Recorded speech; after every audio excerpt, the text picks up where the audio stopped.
Hi friends, நம்ம பண்ணையில் 7 ஆடு வந்து தொடர்ச்சியாக குட்டி போட்டுச்சு. அதில் வந்து 3 ஆடு குட்டி போட்டதை வந்து பார்த்துட்டோம். இன்றைக்கி வந்து யாரை பார்க்க போகிறோங்கிறதையும் நம்ம வீடியோவில் பார்க்கலாம். இது வந்து பார்த்திங்கன்னா உடுக்க. போன தடவையும் 3 குட்டி போட்டுருந்துச்சு, இந்த தடவையும் 3 குட்டி போட்டுருந்துச்சு. உடுக்க குட்டி போட்டதை வந்து நம்ம வீடியோவாக போட்டாச்சு. அடுத்தது வந்து நம்ம மயிலோட புள்ள தலைச்செய்து. இது வந்து ஒரு குட்டி போட்டுச்சு, இதையும் நம்ம வீடியோவாக போட்டுட்டோம். அடுத்தது வந்து பார்த்திங்கன்னா உடுக்கையோட புள்ள. இது போன டைமும் ஒன்று தான் போட்டுருந்துச்சு, இந்த டைமும் வந்து ஒரு குட்டி தான் போட்டிருக்கு. இதையும் நம்ம வீடியோவாக போட்டாச்சு. இன்றைக்கி வந்து யாரை பார்க்க போகிறோம் அப்படின்னு பார்த்தீங்கன்னா நம்ம மயிலை பார்க்க போகிறோம். மயில் வந்து எத்தனை குட்டி போட்டிருக்குங்கிறது தான் நம்ம வீடியோவில் இன்றைக்கி பார்க்க போகிறோம்ப்பா. மணி வந்து பார்த்திங்கன்னா 2 ஆகுது. நம்ம குட்டிங்கெல்லாம் வந்து ஊட்ட விடுறதுக்கு போகிறோம். எல்லாம் ரெடியாக நின்று குறைசா கத்துறாங்க. காலையிலே வந்து கொட்டாயெல்லாம் குட்டி முடிச்சாச்சுப்பா. மணிமேகலை வந்தாங்க, அவங்க வந்து கொட்டாயெல்லாம் குட்டி சுத்தமாக வச்சுட்டாங்க. நம்ம தாலாட்டுக்கு என்ன ஆச்சுங்கிறது தெரியல. ஒரு வாரமாக மேய மாட்டாங்க, அப்படியே அமைதியாக இருக்காங்க. அடத்தீவனம் மட்டும் சாப்பிட்றாங்க, தண்ணி குடிக்கிறாங்க. வெளியில் போய் மேயினா பிடிக்க மாட்டேங்குது. கொம்பும் ரெடியாக இருக்காங்க, நம்ம மயிலோட பிள்ளையும் ரெடியாக இருக்காங்க. அலைமேல் என்னன்னு தெரியல, அவங்க பிள்ளை இல்லாததுனால சோகமாக இருக்காங்களான்னு தெரியல. தனியாக வந்து படுத்துக்கிட்டு அசைப்பட்டுட்ருக்காங்க. நம்ம மயில் வந்து பூண்டுக்கிட்ட போய் நிற்கிறாங்க, பிள்ளைக்கிட்ட போய் நிற்கிறாங்க. தூக்கி விடுறதுக்கு வந்து பூண்டுக்கிட்ட போய் நிற்கிறாங்க. மீதி பேர்லாம் வந்து கள்ளக்குடி சாப்பிட்டுட்ருக்கானுங்க.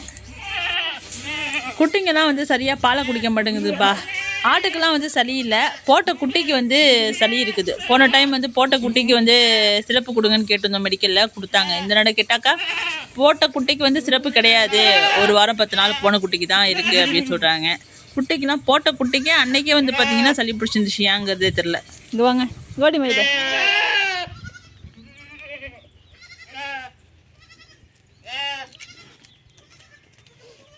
இங்கே வா இங்கே வா, அது மேலே போவா, இங்கே வா பா பா பா, இங்கே பா பா கோடி இல்ல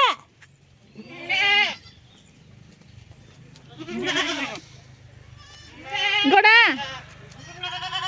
மயில ஏறி மேலே வா. அது உடுக்கியோட இடம், அது அங்கே நின்று தான் பால் கொடுக்கும். அது டிஸ்டர்ப் பண்ணாதான் ஏறி வா. முடிக்கிற மொழியை பற்றியா?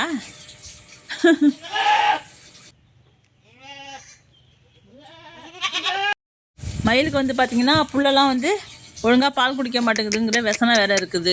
இல்லை சரி வாங்க, எத்தனை குட்டி போட்டாங்கங்கிறத பார்ப்போம். ஃபஸ்ட்டு எல்லாத்தையும் ஊட்ட விட்டு உள்ளார தூக்கி போட்டாச்சு. கொம்பை பாருங்கள், அவங்க பிள்ளைய எங்கேருந்து விசாரிச்சாவது. இந்த பக்கமும் அந்த பக்கம் மாற்றி மாற்றி போய் பார்த்துட்டு வர்றது தான் வேலை. அந்த பக்கம் போது பாருங்கள். இப்போ ராத்திரியில் வந்து பார்த்திங்கன்னா கீழே இறக்கிடுதுப்பா.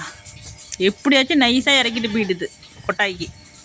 பனியில் கொண்டு போட்டு அதுக்கு தான் ஏகப்பட்ட சளி இருக்குது. நிறைய பேர் வந்து சாம்பிராணி போடுங்க அப்படின்னு சொல்லியிருக்கீங்க. நம்ம வந்து ரெகுலராகவே சாம்பிராணி போட்டுக்கிட்டு தான் இருக்கோம். இருந்தாலும் பனி வந்து பார்த்திங்கன்னா மழை பெய்யுற மாரி பெய்யுதுப்பாங்கலாம். எல்லா இடத்துலையுமே வந்து பனி வந்து ஜாஸ்தியாக தான் இருக்குதுன்னு கமெண்டில் வந்து சொல்கிறீங்க. கிளைமேட் வந்து அதிகமான வெயிலும் பனியும் அதிகமாக இருக்குது, வெயிலும் அதிகமாக இருக்குது. அதனால் அதுங்களுக்கு வந்து கிளைமேட் சேஞ்ச் ஆகிறதுனால சளியும் குறைய மாட்டேங்குது, ஒன்றும் குறைய மாட்டேங்குது. நம்ம என்ன தான் வைத்தியம் பார்த்தாலும். அம்மாக்காரங்க வெளில நின்று சவுண்டு விடுறாங்க, பிள்ளைக்காரங்க உள்ளே இருந்து சவுண்டு விடுறாங்க.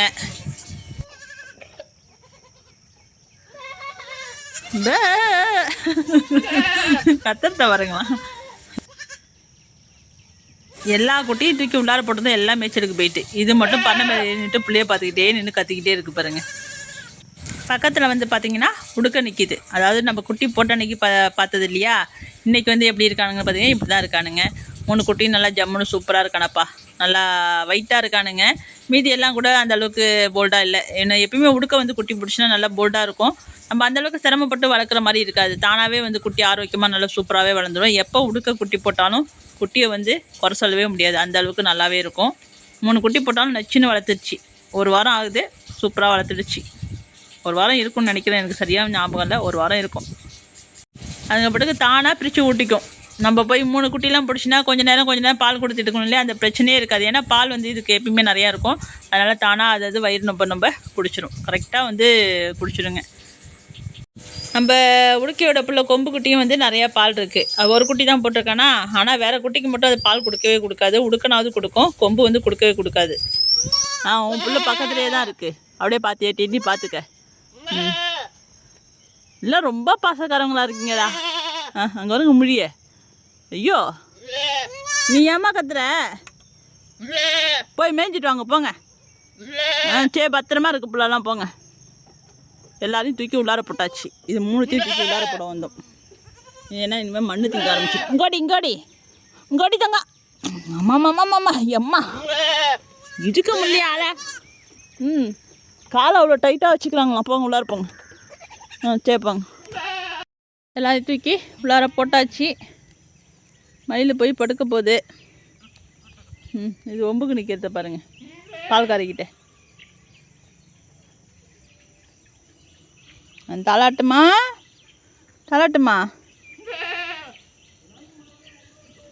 தாலாட்டு வந்து எப்போ குட்டி போடலாம் தெரில. தாலாட்டு கூட தான் இவங்கெல்லாம் குட்டி போட்டவங்க, கொம்பு மயில் எல்லோரும். ஆனால் இன்னும் இதுக்கு வந்து மடியே இல்லை சுத்தமாகவே. லேட்டாகும்னு நினைக்கிறேன், ரொம்ப லேட்டாகும். ஏம்மா பொறுமையாகவே போடுங்க, ஒன்றும் பிரச்சனை இல்லை.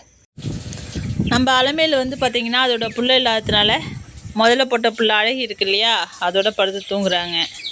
ஆனால் அலமையில் ரொம்ப ஃபீலிங்கில் இருக்குப்பா பிள்ளைய காணுங்கிறது, அது நல்லாவே தெரியுது. ரொம்ப கஷ்டப்படுறான். மடியில் வேறு பால் இருந்துச்சு, நம்ம காலையில் வந்து கறந்து விட்டோம். இப்போ வந்து அழகி கூட தூங்குறாங்க. சரிப்பா, இப்போ வாங்க நம்ம மயில் எத்தனை குட்டி போட்டுது அப்படிங்கிறத பார்க்கலாம். சத்தமே இல்லாமல் போட்டுட்டேன்.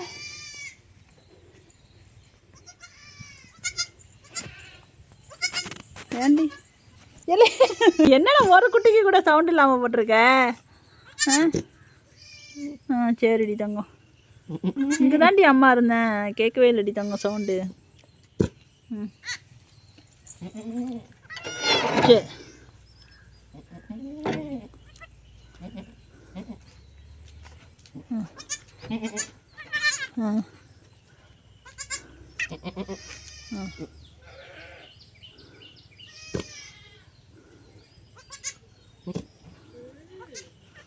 மூணு குட்டி போட்டிருக்காச்சு, மூணுமே சத்தமே இல்லாமல் போட்டிருக்குங்கிறேன்.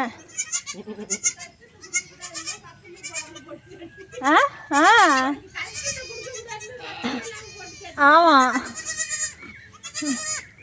கடைசியில் இங்கே தான் உட்காந்துருந்துருக்கு.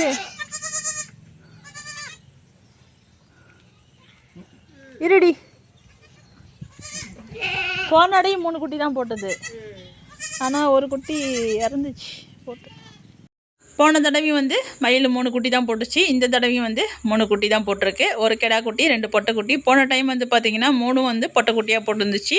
ஒரு குட்டி வந்து இறந்து போச்சு. ஏன்னு பார்த்தீங்கன்னா நம்ம குட்டி போடும்போது கிட்டக்கு இல்லாததுனால தான் அது இறந்து போச்சு. சில குட்டி வந்து பார்த்திங்கன்னா அந்த உரையோடையே வரும். அது வந்து அப்படியே இருந்துச்சுன்னா மூச்சு திணறி இறந்து போயிடும். அதேமாரி தான் வந்து மூச்சு திணறி ஒரு குட்டி வந்து போனோட போட்டத்தில் இறந்து போச்சு. இந்த நடையும் தானாகவே சத்தமே இல்லாமல் 3 குட்டி போட்டுட்டான். போட்டு ரொம்ப நேரம் ஆகுது போல இருக்குது, எனக்கு தெரியவே இல்லை.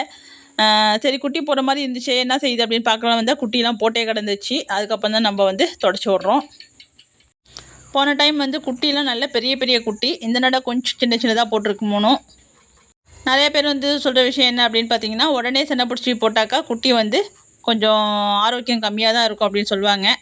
அப்படிலாம் இல்லை. இந்த நடை வந்து மேய்ச்சல் வந்து ரொம்ப கம்மி. நம்ம ஏரியாவில் வந்து பார்த்திங்கன்னா ரொம்ப கம்மி. அதனாலே என்னன்னு தெரியல, குட்டிலாம் வந்து கொஞ்சம் சின்னதாக தான் இருக்குது. போன டைம் போட்ட குட்டிலாம் நல்லா போல்டாக சூப்பராக கலர்ஃபுல்லாக போட்டுருந்தானுங்க. இந்த நடை போட்ட குட்டி எல்லாமே கருப்பு வெள்ளையுமாக தான் இருக்குது. அதிகபட்சம் வந்து கருப்பு தான் அதிகமாக இருக்குது. வெள்ளை வந்து ஒரு சில இடத்துல வந்து திட்டாக தான் இருக்குது. இந்த நடை போட்டது எல்லாமே ஒரு குட்டி மட்டும்தான் அலாட்டு கலரில் இருக்குது. மீதி எல்லாமே கருப்பு கலரில் தான் போட்டிருக்கானுங்க. வாங்க போவோம். வா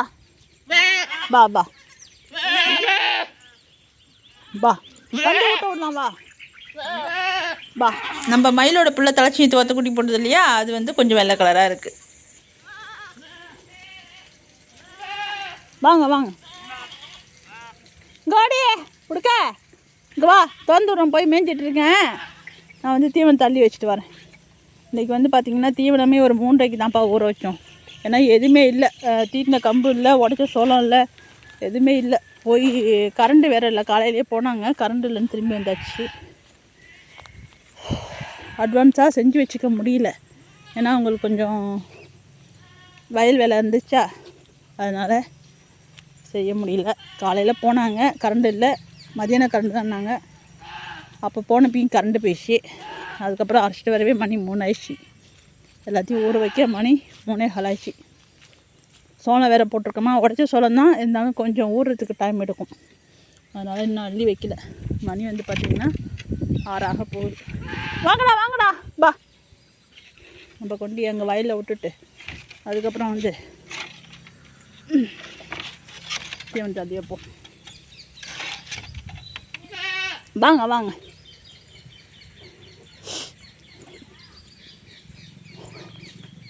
வா ஒடியா ஒடியா. வா வா வா. சரி வா வந்து ஊட்ட பண்ணலாம். வா வா.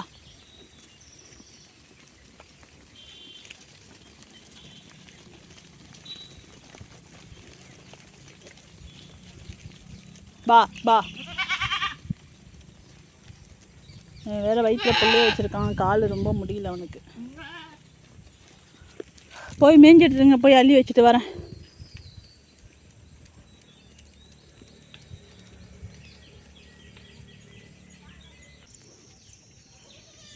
ஏம்மா பால் குடிச்சிங்களா இல்லையா? ஐயோ ஏன்டி தங்கம் என்ன?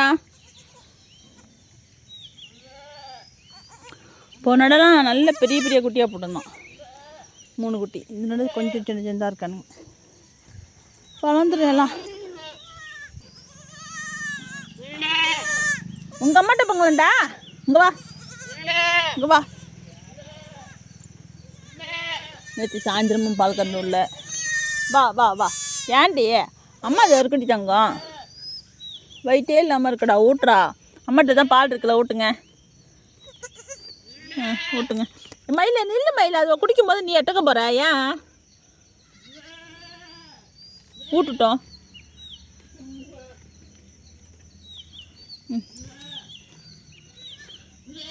ஊட்டுங்கடா.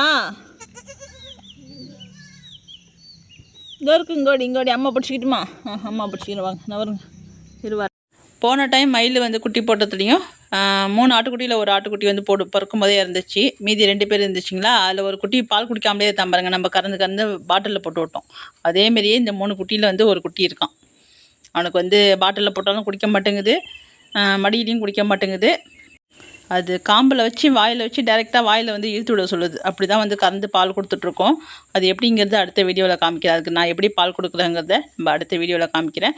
அவ்வளோதான்ப்பா. நம்ம வீடியோ பிடிச்சிருந்துச்சுன்னா வீடியோக்கு லைக் பண்ணுங்கள், ஷேர் பண்ணுங்கள், கமெண்ட் பண்ணுங்கள், சப்ஸ்கிரைப் பண்ணுங்கள். நம்ம இன்னொரு நாள் இன்னொரு வீடியோவில் சந்திப்போம்.